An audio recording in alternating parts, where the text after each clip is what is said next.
Bismillahirrahmanirrahim. Assalamualaikum warahmatullahi wabarakatuh.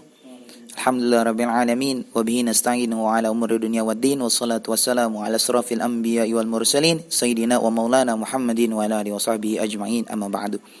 Puji syukur atas kebenaran Allah Subhanahu wa taala yang mana pada kesempatan hari ini Allah Subhanahu wa taala masih memberikan segala nikmat kepada kita, dengan seraya kita bersyukur kepada Allah dengan mengucapkan alhamdulillahi rabbil alamin.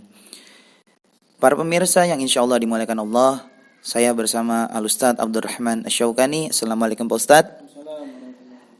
Kali ini kami akan menjawab pertanyaan daripada netizen terkait masalah mati syahid dan kriteria mati syahid. Dan akan dijelaskan oleh Al-Ustadz Abdurrahman Asy-Syaukani. Apa itu yang dimaksud mati syahid dan kriteria mati syahid? Silahkan.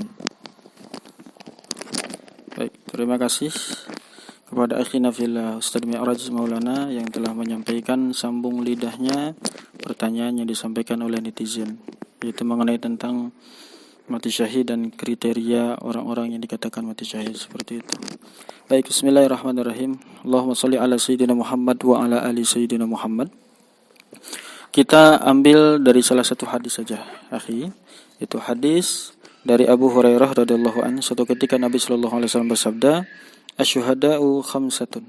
Yang dikatakan mati syahid itu cirinya ada 5. Yang pertama adalah al-mat'un, orang yang kena ta'un atau kena wabah. Yang kedua wal mabtun, orang yang sakit perut. Yang ketiga wal gharik, orang yang tenggelam. Yang keempat wasahibul hadmi, yaitu orang yang tertimpa reruntuhan. Yang kelima wasyahidun fi sabilillah, yaitu orang yang mati syahid berperang di jalan Allah, meninggal dunia atau terbunuh ketika berperang di jalan Allah. Baik. Kita ambil hadis ini saja karena ada salah satu hadis lagi yang bersumber dari Jabir bin Atik. Dari Jabir bin Atik itu kriterianya ada 7 yang dikatakan ciri-ciri orang yang mati syahid itu. Adapun pengertian mati syahid menurut Ibnu Hajar adalah li'anna Allah ta'ala wa malaikatahu alaihi wassalatu wajma'in yashhaduna bil jannah. Jadi sesungguhnya Allah Subhanahu wa taala dan para malaikatnya menyaksikan surga. Makna syahid adalah masyhudun lahu. Jadi dia sudah dipastikan masuk ke dalam surga. Artinya orang yang dikatakan mati syahid itu adalah orang yang wafatnya dalam keadaan husnul khatimah. Akhir hidupnya itu dalam keadaan baik, gitu ya. Jadi kriterianya tadi yang kita ambil dari hadis yang tadi itu yaitu ada 5 cirinya. Adapun yang dimaksud dengan mati syahid itu tentunya adalah orang yang wafat atau yang meninggal dunia dalam keadaan husnul khatimah. Seperti itu, akhi. Baik, terima kasih Pak Ustadz. Terkait masalah yang saat ini viral, terkait wabah virus corona ini, apakah jenazah yang meninggal dunia karena virus corona dikatakan sebagai mati syahid? Dan bagaimana cara kita mensolatkan jenazahnya tersebut? Apakah perlu disolatkan atau tidak? Terima kasih. Ini persis seperti yang sedang viral saat ini. Sebelumnya saya ingin menyampaikan tanpa mengurangi rasa hormat kepada para alim ulama yang sudah mengambil ijtihadnya dalam perkara ini. Kami hanya ingin lebih memperjelas saja mengenai tentang perihal ini. Mengenai tentang apakah orang yang terkena virus corona itu termasuk syahid. Kalau mengikuti hadis ini, ya, dia termasuk syahid karena dia terkena wabah ta'un. Wabah ta'un itu wabah yang menular dan mematikan. Itu namanya ta'un. Dan kalau andaikan corona ini seperti itu, menular dan mematikan, maka dia termasuk wabah ta'un. Gitu ya. Masuk ke dalam kategori yang 5 tadi, ciri tadi yang disampaikan Nabi sallallahu alaihi wasallam. Akan tetapi yang disebut dengan syahid yang tidak perlu dimandikan dan tidak perlu disolatkan, itu memang Nabi sallallahu alaihi wasallam pernah bersabda bahwa ketika perang Uhud di antara para sahabatnya ada yang gugur di medan perang, Nabi tidak memandikan dan tidak menyolatkan, langsung menguburkan saja. Nah, oleh karena itu ini yang diambil oleh Imam An-Nawawi. Imam An-Nawawi itu menyebutkan bahwa kriteria orang yang mati syahid itu atau yang disebut dengan mati syahid itu ada 3. Yang pertama syahid di dunia, yang kedua syahid di akhirat, yang ketiga syahid dunia dan akhirat.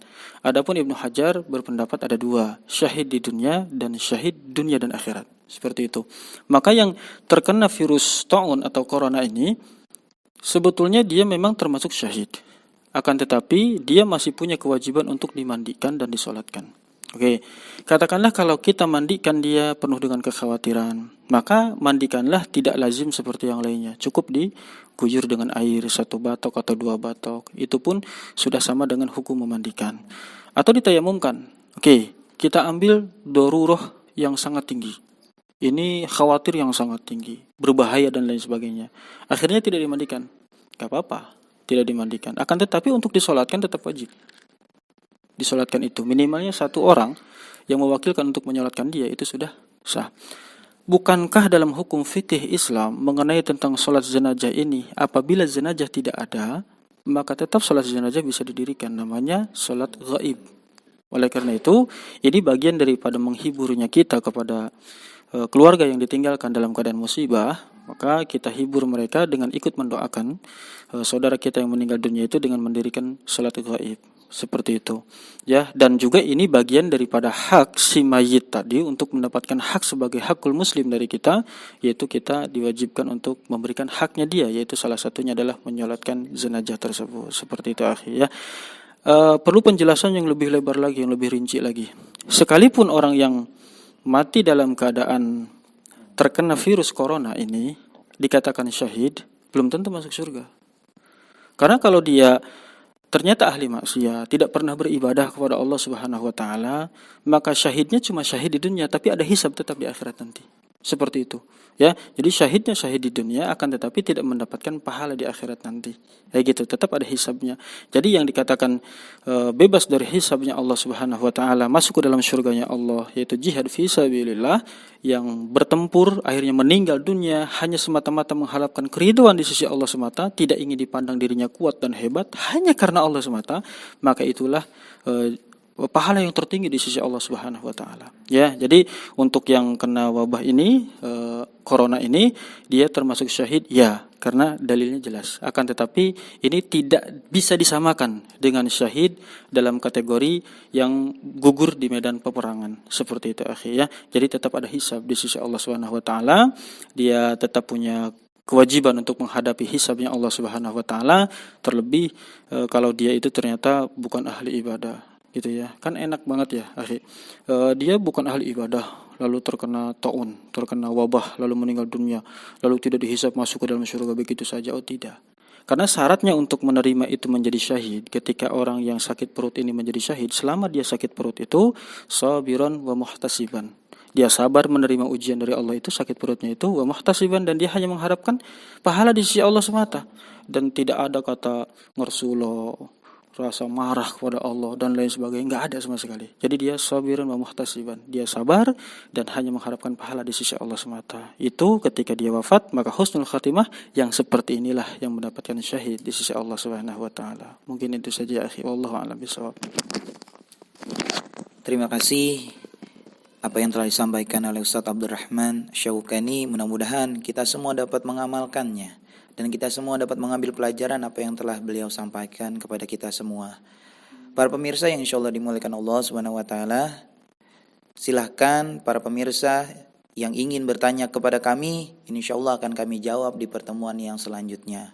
Mungkin itu saja dari saya. Apabila ada salah-salah kata mohon dimaafkan. Wabillahi taufik wal hidayah. Wassalamualaikum warahmatullahi wabarakatuh.